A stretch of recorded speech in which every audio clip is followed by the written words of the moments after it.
Hi, here's Rich and I'm Ben.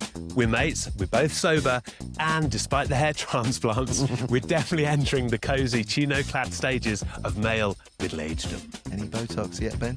Not just yet, never say never. So we're going to be discussing the ups and downs of our lives, and because we're in that era of getting men to talk to each other, also we want to hear from you guys on the socials.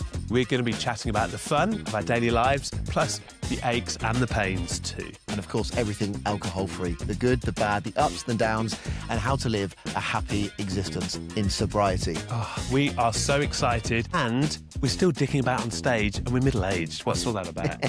Highly decorated actors, aren't we, Ben? Forsooth, good Lord. Welcome to Rich and Ben, the Sober Men, the podcast.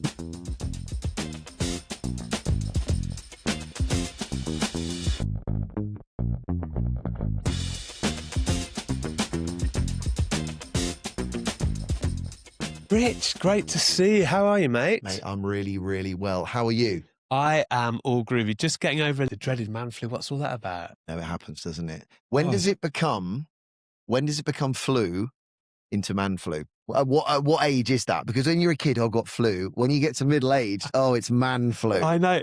It's got to be the same time that a gilet appears as opposed to a body warmer, I'd say. There's definitely like mid-40s, maybe, that kind of period. That's true. But yeah, I just felt a bit poop. And of course, you know, oh, woe is me, typical actor, typical middle-aged bloke. It's the worst thing since sliced bread. But you look healthy. You look really healthy. Yeah, I would never have known. Hey, Richard, you're a good sausage. I feel all right. But yeah, I think, touch wood, it's because just no more booze, just feel healthy. It's just like, even if you're knackered or if you're feeling a bit shitty, just got off to a good start, I'd say. This is the perfect platform for it, isn't it? Rich and Ben, the Sober Men, the podcast. This is an idea we've been speaking about for, it's got to be 6 months, right? Yeah, and how exciting that we're here. Yeah. We're doing it. And I don't know about you, Rich, but, you know, in my drinking days, it would have been an idea over a pint. Never would have happened. Just stayed tucked away back there with my anxiety. Yeah. You know, a bit whiff of depression as well. But how great that we had a great meeting, a lovely coffee, cheeky flat white, always a bonus. And here we are. We'll make it happen. We've made it happen. Well, stuff happens, doesn't it? Well, it does. It does if you make it. Well, you get that clarity, don't you? When you wake up in the morning and you're not hungover, that clarity of thought and being able to make stuff happen, be productive, that's invaluable, in my opinion. Well, you look so good yourself, Rich. It's like chatting to a young George Michael. George Michael and Brucey. You're talking to a young George Michael, and I'm talking to a slightly maturing Bruce Forsyth.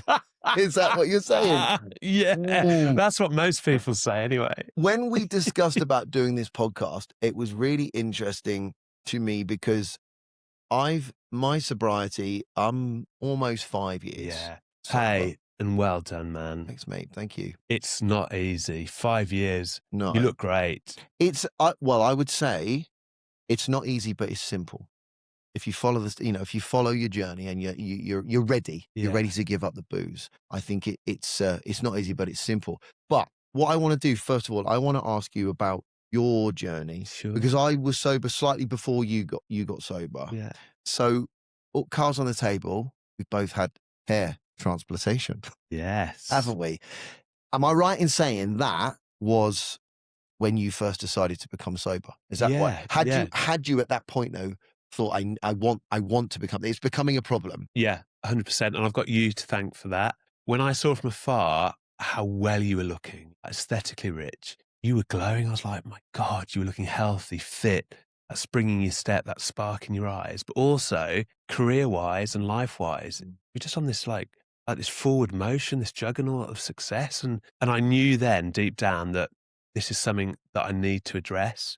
But of course, in our world, in the theatre, showbiz, creative world, in the sporting world that I work in as well, it's very sociable. Yeah. It's very easy to go for that 1, 2, 3, and 4, 5 beers after a show, after a day's play at the cricket, say, with sponsors, with guests, with colleagues. But I knew I was getting lethargic. As I said in the intro, I was grey, Ben. So fucking dull. Did you look in the mirror? Because I did that a lot. You look in the mirror and you go, I just don't look healthy. Yeah. But then you kind of think, but I'm getting on a bit. I'm in my 40s. That's what's supposed to happen. And but it doesn't have to. No, completely not. You can do something about it. Yeah. So I had booked in for my hair transplant. Which looks amazing. Thank you. By the way. I think Nigel Havers with a whiff of Ben You Fogle. can say it's a young Nigel Havers because he is a lot older than you. So that's okay. Hey, I'll take Nigel Havers. He's a handsome boy. He's doing all right. Mm. But yeah, I knew that it was time. So booked in for my hair transplant. Knew that would give me a big confidence boost as well. But would it paper over the cracks that drinking too much was creating? Probably not. Maybe a quick fix. But it was the surgeon who said to me, right, 4 weeks after the initial op, you have to stop boozing for 4 weeks. I said to Rita, my wife, I was like, what? Like, it's my birthday in 4 weeks, you know. We booked a meal for your birthday. You have your train beers, a few pints at the bar before the nice restaurant. You get pissed. It's what you do. What I certainly did for years and years and years, probably since, you know, the age of 17, 18. And it was Rita who said, bet you don't drink again. Because she knew, she could see over a period of time, the pattern that I just couldn't break the cycle that, you know, the weekend beers became the Wednesday, Thursday beers. Oh, sod that. Let's tag on the Monday and Tuesday beers. Oh, 4 cheeky Fosters. Let's have a little Marlboro Light. Yeah. You know, 2 or 3 Marlboro Lights, and just became so unhealthy, so grey, so anxious. You know, it fueled depression. Just not good. I was achieving nothing really. Yeah. But yeah, and that was it. Got to 3 or 4 weeks. Had the op. That was slowly giving me confidence. But at the same time, I was like, my God, my sleep rocketed. That's my happiness rocketed. Yeah.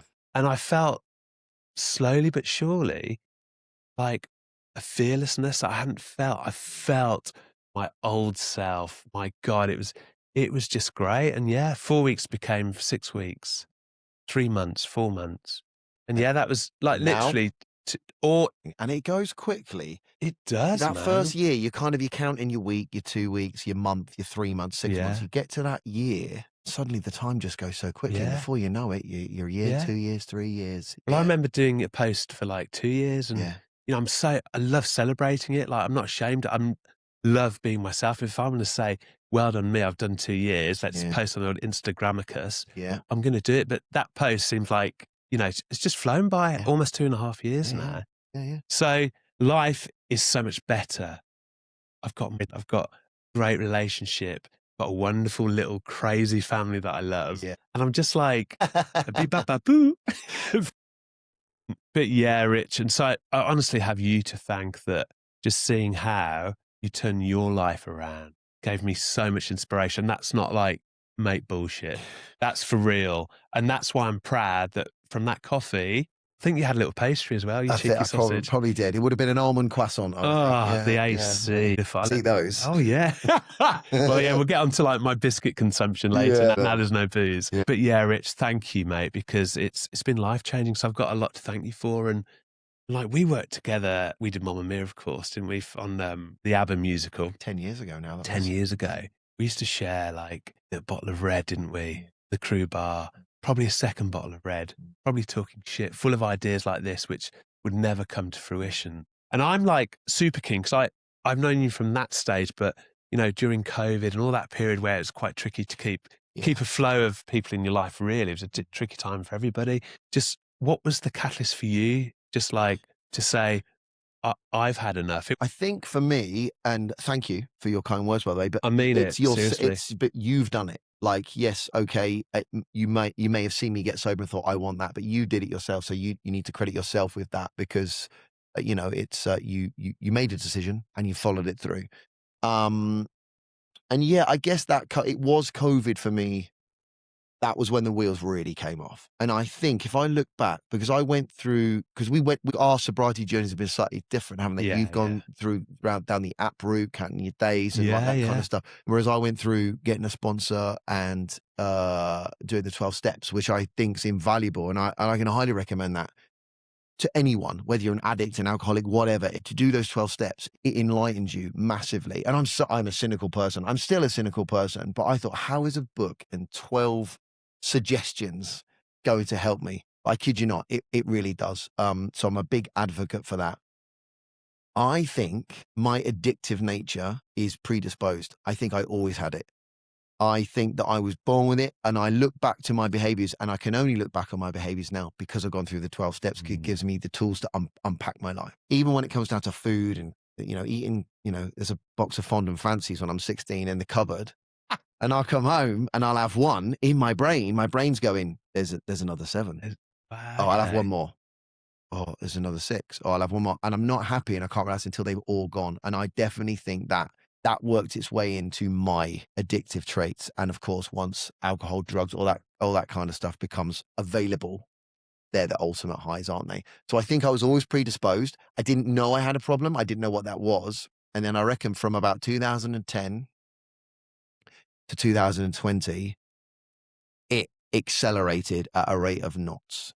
And if I look back on behaviors, on relationships, on friendships, my interaction with the outside world in general, I was living in my brain, which was a hideous place to exist. And the problem was for me, I wasn't comfortable with being me. I couldn't sit with myself. And so what I did was abuse myself, essentially. Then covered it with this big bravado character who was trying to be everyone's mate, who was trying to be the last one at the party, trying to have, be the person that, all back to mine. I sort of became a character. It's almost a pastiche of oneself. But what that did was create catastrophic relationships, toxic environments, arguments, and a lack of being able to accept how I was being. And then during COVID, when we're forced to be alone, initially it was bad for me because I had all the time in the world to continue to just abuse myself. It was awful. And I told a lie to a friend of mine. He said, are you struggling? Have you got problems? And I said, no, I'm fine. He was trying to help me get the right help, but I wasn't telling him what the real issue was. So he was trying to help, but it wasn't working. And he found out that I'd lied to him. And that was awful for me. I felt terrible, a lot of tears, a lot of upset. From the next day, seeked out another friend of mine that I knew was in the program. And he said, come to a meeting. It's on Zoom at the moment still, because we're still in the lockdown. I said, not sure. Okay, fine. Within 20 minutes of that meeting, it was huge meeting. There was about 120 people on this meeting, all on the Zoom. And I said, I want what they've got. I'm at my rock bottom. I can't go on like this. I looked horrendous. I put on loads of weight. My eyes were heavy. I didn't look healthy. And I thought, if I carry on like this, there's only one way this is going to end. So it's either get help or essentially die. That's how serious it was. And from that day forward, within 2 weeks, I had a sponsor. Within a month, I had my 30 days clean and sober. And then it started to, the light, that I had more light in my life. And it became brighter. And it sounds so cheesy, but I was able to see the error of my ways and understand myself a lot better and be able to try and rebuild my life, my relationships, friends, family. Because I didn't speak to family and friends. I didn't speak to them for like a year in real deep active addiction. Well, I've had periods of, even my mum, bless her, seeing her name come up on my phone, just can't talk to anyone, just the shame of it. Yeah. And looking back now, that's awful. These people are just trying to help. Yeah, it is. Yeah. And people they just care and they want to help. Yeah. But you're not ready for it. Yeah. You have to be ready. And then I was ready to receive the help, and I was ready to be teachable. And my sponsor said, just shut up and listen. That's all you got to do. Shut up, listen. Here's my suggestions. Do this and you'll get there. And I did.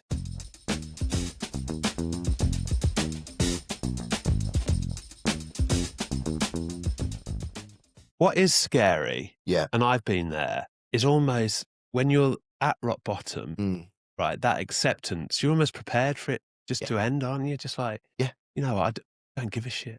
No. I don't give a shit about my family. I don't give a shit about me, how I look, my happiness, my well-being. And that's awful that through addiction, you can get to that stage. Yeah. But what is beautiful, you mentioned it, when that light comes through, when you start to piece together your health again, your mental health, your soul, your core that has made you the person you are today. Look at you, mate. You're flying. You look great. It's amazing. But how amazing when you get that little chink of hope again, and it's almost like a feeling of, God, I've been crying at my wedding a few weeks ago. It's nuts, right? When you start to feel the person that you were meant to be again, before the booze, before the drugs, before the heartache, before the upset, before the agony, and that there is this life there. It's like, oh God, And I'm proud of myself, but you should be proud of yourself and the people you've helped, because you've helped me and you continue to help other people and just a way that by talking, by being open, which I wish I'd been in my day. Yeah, because and I think we're very good when we're hiding something like that on the outside. I think you can tell me if this is true for you. You're telling everyone you're fine. Do you think that's because we're creators, because we have to go into a casting or an audition and be like, hey, life's great. Yeah. Give me a year on tour. I do think that, but I do think, and you said it earlier, it's the shame and the embarrassment of it as well. Because I think if you feel that you have a reliance on something to get you through, something that's negative, like drugs, like alcohol, whatever, you're embarrassed that you need that crutch a little bit, I find. Yeah. Yeah. And you can't be a normal drinker. You can't just be that person that goes, you know what, I'm going to have a glass of red. You know what? Do you want another glass? No, I'm done for the night. I wish I bloody was. But do you know what I mean? You can't be that person. Yeah. And it's frustrating. And I think that there's a lot of shame, a lot of embarrassment. And I think probably in the last 5 years, probably since COVID, we're able to have a conversation like this in a public forum, where you can say, yeah, I struggled and I got some help. You struggled and you got some help. You made a decision to get better. And the only way to continue that, recovery is to then give it away and help other people. Yeah. And that's what in the program we're continuously told, don't be a recovery thief. Someone's helped you, so help someone else, because you helping someone else in return keeps helping you. Yeah. It's like a beautiful domino effect of help, isn't it? Yeah. And I think, no one wants to go into work, whatever industry you work in, whether it's a creative industry, whether it's kind of corporate business, whatever. No one wants to go into work and people know their private business. Their boss knows that they're struggling. No one wants that. And I think probably for us being actors, you go into auditions, it's a small industry. Word gets round. It's hard enough to get a job without someone going, well, I've heard he's a bit of a problem. Yeah. He comes in late for work. And not that to be honest, I don't really know many times how I managed to continue holding a job down. And I never called in sick. I never was late. I was there, but I was painfully hungover, struggling so much in my own head. How I managed to continue those jobs, I don't know. But you hide it and you become really good. Yeah. Hiding the fear. And my dread would be, morning warm up in panto or matinee, just somebody smelling the alcohol on my breath. And I'm 6'6", so usually it would float across the store. Yeah. But it's just that fear, isn't it, of being found out. But we need to give ourselves any more difficulties in the creative world. I wish they had said, he's a bit of a problem. I just got, he's not very good, don't hire him. Yeah, no, it's tough. It's tough. I think once you come through and out the other side, accountability is massive, isn't it? You have to, and it's frustrating because, let's be honest, and one thing I did, you have to make, step 9, that I went through, is making your amends to people. Problems you've had, bad relationships, friendships, family, that kind of stuff. Anyone you feel that you need to essentially apologize to and say, look, I understand that I behave this way and I don't live my life like that anymore. The frustrating thing is that they say clean your side of the street. You know what I mean? Yeah. You brush away the wreckage of your past, and all you can do for the people that you may have hurt or wronged is to show them that you don't live your life that way again. Yeah. The frustrating thing for me was there are going to be people in your life that have also wronged you. Yeah. And have exacerbated situations. And to just sit and just let that. Yeah. It's not about that. It's not about that. It's about you sorting yourself out. Yeah. And I think that's what was great with you as well, because you made the decision and you thought, right, did your research, stop drinking, you started your own podcast. Yeah. That's a decision that you made. Yeah. And if you were to make a checklist, a gratitude list of all the good things that have happened to you in the last 2.5 years of sobriety, I bet you that list is bigger than the 20 years previously. Yeah. 100%. And you should be credited with that. Oh, cheers, Rich. What I think is, it's bonkers as well. What I found, sobriety has given me such good understanding of myself that if I think I'm wronged, instead of being the Mr. Nice guy, it's all right, don't worry, it's fine, tomorrow's a new day. I know that I can address situations, be it in work, be it in my private life, clear point of view, from a measured point of view. I feel like I'm just at this lovely plateau where I can really accept the highs, you know, be fearless, but also really appreciate when life isn't great, because it's not great at all. Mm. You know, a lot of the time, you know, it can be really difficult, but at least we're clear-headed, you know, and the core of us is ready to tackle anything. And then the other side, of course, is that beautiful little place where my happiness now is sitting with a coffee, watching the world go by, because I've got nothing to prove to anybody. Mm. It's like a lovely little bubble of happiness Yeah. that, you know, it's like the Harlow happiness bubble, and I bloody love that. Well, it's the simplicity of it, isn't it? Yeah. So what is happiness to you now? It Is is. that literally sitting with a coffee? Yeah. Rich, that peace of a morning walk, you know, just sitting with I've had you know, probably too many coffees this morning, but every one I've been like, Yeah. this is lovely. My only worry is, have I had too much caffeine? Do you find, so You know? so that's a question.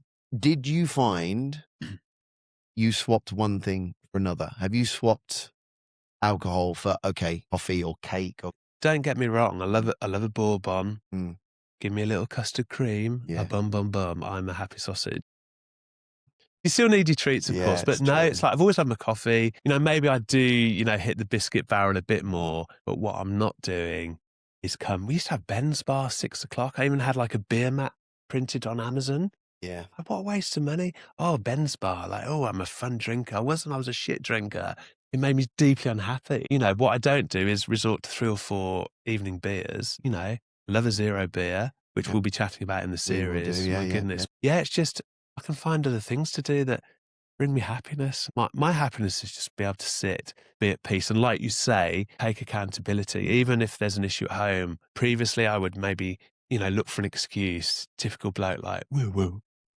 What you want about? Yeah. Instead, now I just It's not my fault. Yeah, now I'm just It's going, everyone else. like, now I can just go, what a waste of time. Just apologise. Yeah. So sorry. Yeah. It's accepted by, you know, Rita or whoever I'm apologising to. Not that I have to often, but then it's like, right, we move on and all is good. And what I want to know from you, like you took that big step. You know, you must have felt so anxious sitting on that first Zoom meeting. Yeah. Or those people there listening to their stories. That route from that feeling to now, like how much better is life for you? And like, do you have to refer to the steps daily? Because I don't know that route. Yeah. That's what I'm looking forward to learning more about as well in the series. Of course, yeah, absolutely. And so I don't think it doesn't give you a free pass at life. You're still going to have, you know, difficult situations to navigate. There's still going to be work issues. Yeah. There's still going to be sort of friendship problems. That's just going to happen. But what it does do, it equips you to be able to deal with that head on without having to deal with hangover, anxiety. I know we talk about, you know, anxiety. It's a word that gets thrown around a lot, mental health, and it's a serious subject. But for me, I don't think I ever suffered with deep-rooted mental health issues. I definitely suffered with deep-rooted addiction issues, and being able to deal with my own brain and my own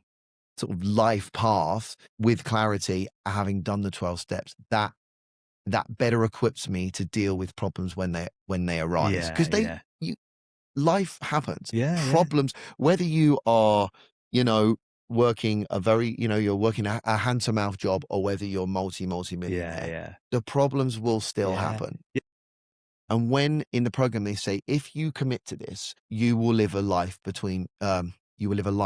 beyond your wildest dreams. And that doesn't, I think people come into the program going, I'm going to drive a Porsche. I'm going to have a mansion.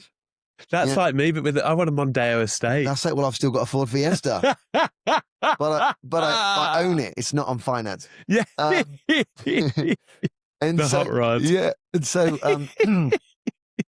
it just equips you better to deal with those issues. And of course, you know, unless you're very lucky, you're not going to be driving a Porsche or a mansion. But living a life beyond your wildest dreams means finding peace. Yeah. Just being able to wake up every day and not go, I'm not comfortable today. There's a problem with me. I don't know what it is. And here I'm going to use drink or drugs as a way to medicate myself Yeah. because it's not the drink and the drugs are not the problem. They're the solution Yeah. to the problem. It's a problem with your thinking, your stinking thinking, as they say in the program. And I just find it's important because we can all go, oh, I can't believe this has happened. Oh my God. Oh, of course I'm going to, oh, the car's run out of petrol. Oh, of course. Oh, it's raining. That's always going to happen.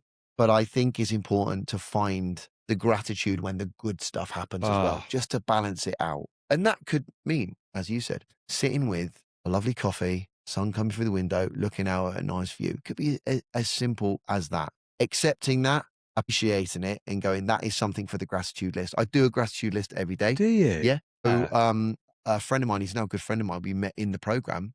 When you first go into the program, you are taught to take people's numbers, keep connected. The opposite of addiction is connection. So you connect with other people going through the same thing as you. And we swap our gratitude list every day, and we have done for nearly 5 years. So great. Now, we didn't know each other before this. So it would be the first thing on my gratitude list is always, I'm grateful for being clean and sober. That's always the first thing. Second thing is always, I'm grateful for a good night's sleep, or I'm grateful for enough sleep to get me through the day. And the sleep thing, massive. Isn't it crazy?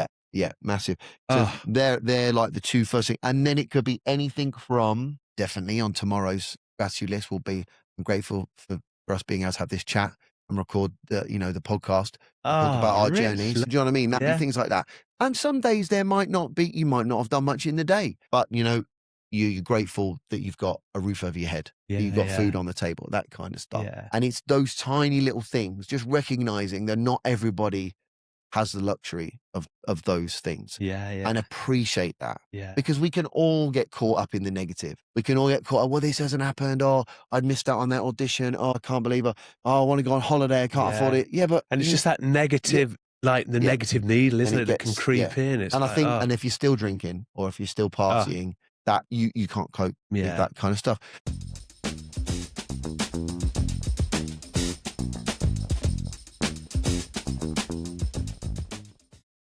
Tell me, for you, so moving forward in your journey, if someone came to you and said, I feel I've seen your podcast, or I've seen your Insta, you've got sober, I feel like I need some help. How would you help them? What would you say to them? Going through your journey thus far, not to say that what you say would be, it's tricky, isn't it? Because, we're all individual.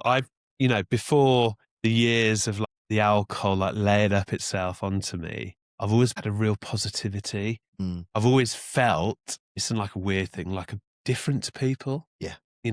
And I think it comes from my grandmother, my mother, everyone, they're so positive. My gran lived to 101, always said yes to people, always tried to look on the positive side of life.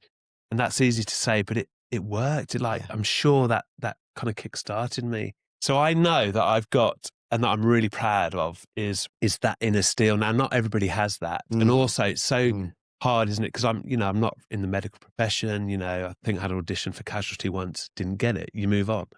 I didn't even get the audition. Hey, they're lost, Rich. Come on, the hot doctor. The hot doc. So still, of course, I can't give any medical advice, but so if someone comes to me now and they say, I think I'm drinking too much, it is difficult to give advice because I think I am built differently, if that makes sense.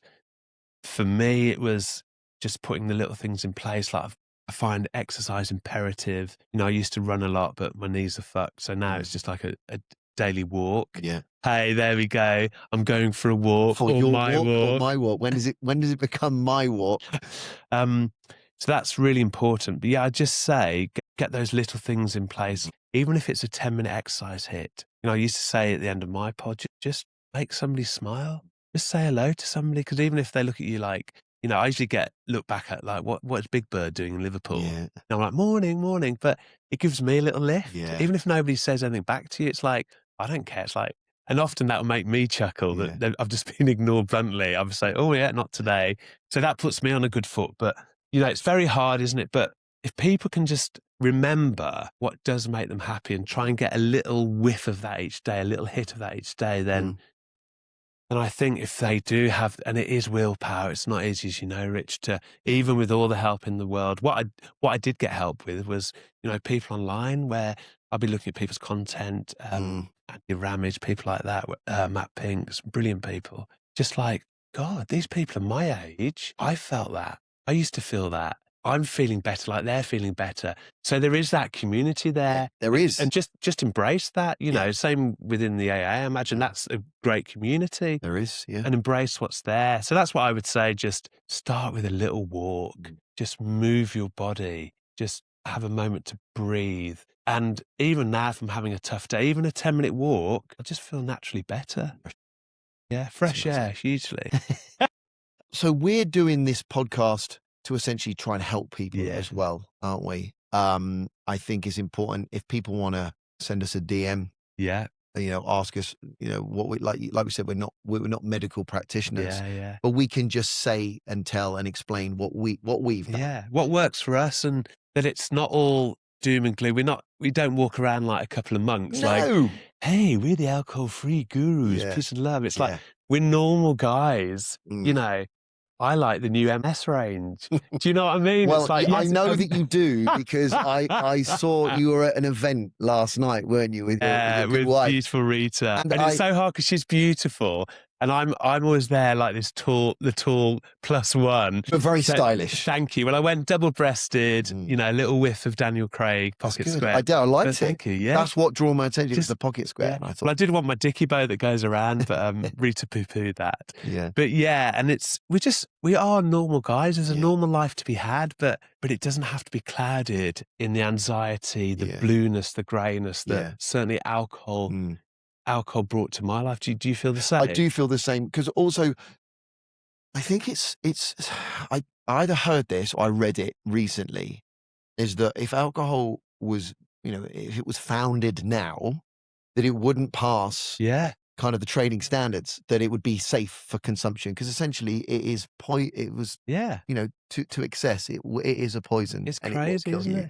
And I think every glass that's taken, every bottle that's drunk, it is another few brain cells that may be lost. Yeah. And I don't need to lose any more brain cells. There's not many there to start with. But yeah, as you said, excuse me, we're not here to go, you're drinking, you're bad, don't do this. No way. We are basically here discussing our experiences, the fact that we both feel that our life is immeasurably better now that we're sober, because we've got that clarity. We're better husbands, we're better friends, we're better sons, daughters, whatever that might be. Better everything. And we just want to advocate, if you out there want to start a sober journey, we would be very supportive of that, and we can tell you why it's worked for us, and we'll explore that throughout this series. We know there might be the odd special guest that might pop up here and there, talk about their journey and bits and pieces. But I think that we're not a glum lot. No, it's not boring now we're sober. I think you said to me earlier on, your event last night, you were like, we've had 2 hours, still home by 9:30. Oh, so in your Aston Villa shirt on, bliss up the Villa, early night. And but that being said, you can still have a 2 a.m. finish if you want to, and be sober and still enjoy that sober environment. That is possible if you want it. Yeah. My wedding, I was sober. The excitement of knowing you're going to the best day of your life sober, you can remember everything. Yeah. It's great, and in all of my life, I'm more sociable because I want to make connections, and the connections that sobriety has led to it's wonderful. It's unbelievable. But also, I was the last one at the wedding reception, making sure everyone was in their cabs. Yeah.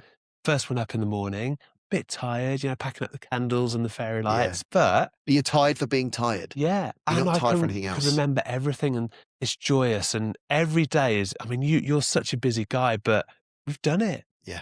Like we've both got here this morning, and I'm sure in previous lives, in our previous life, that would have been like, oh, when I'm working tomorrow, I'm going to go to the pub after work. Yeah. Should we do it Wednesday, Thursday? Oh, let's push it back to next week. Yeah. Things get done. Yeah. We have fun.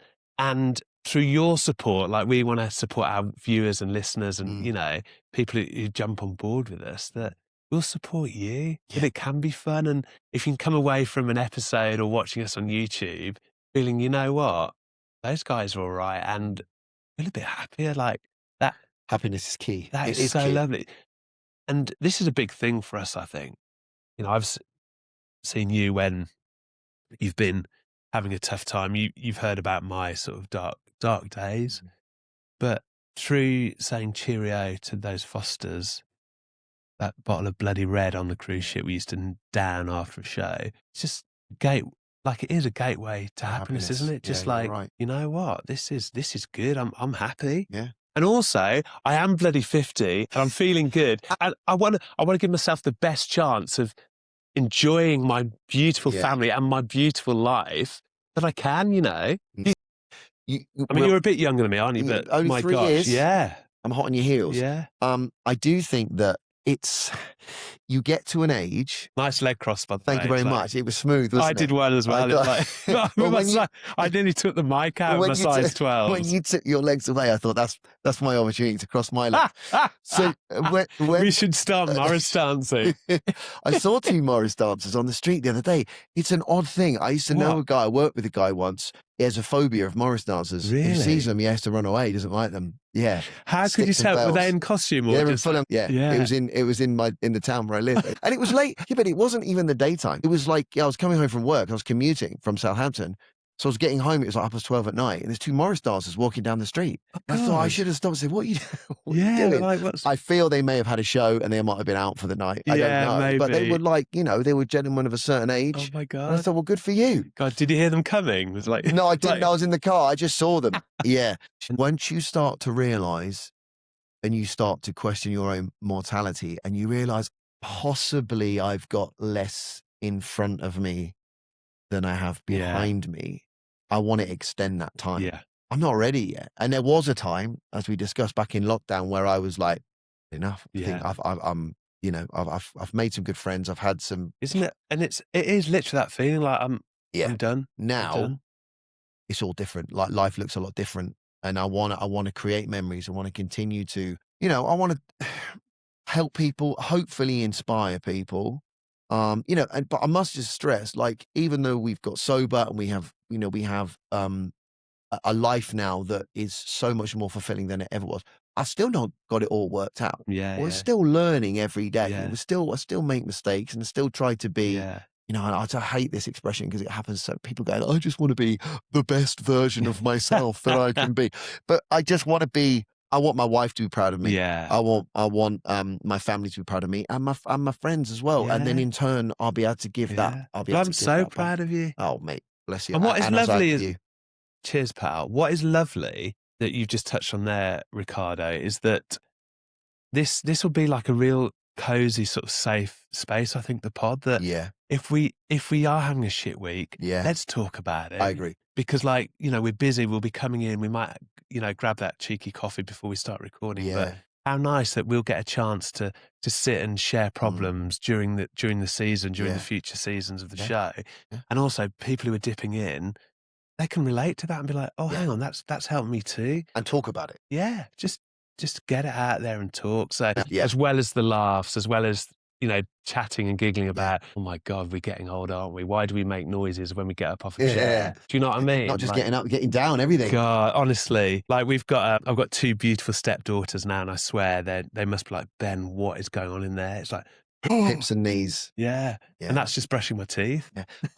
But I'm at a point now when if I get an injury, which happens regularly. What, on stage from or doing just nothing, live? like literally from doing nothing. I'll be walking one day and I'll be like, oh, my thigh's a bit sore. What is that? And then it never goes. And it's just about maintaining. Yeah. Like it will never go. It will just be like, well, that's another injury that I've got to maintain. I play football quite regularly with a load of guys Oxford that are in United there. fan.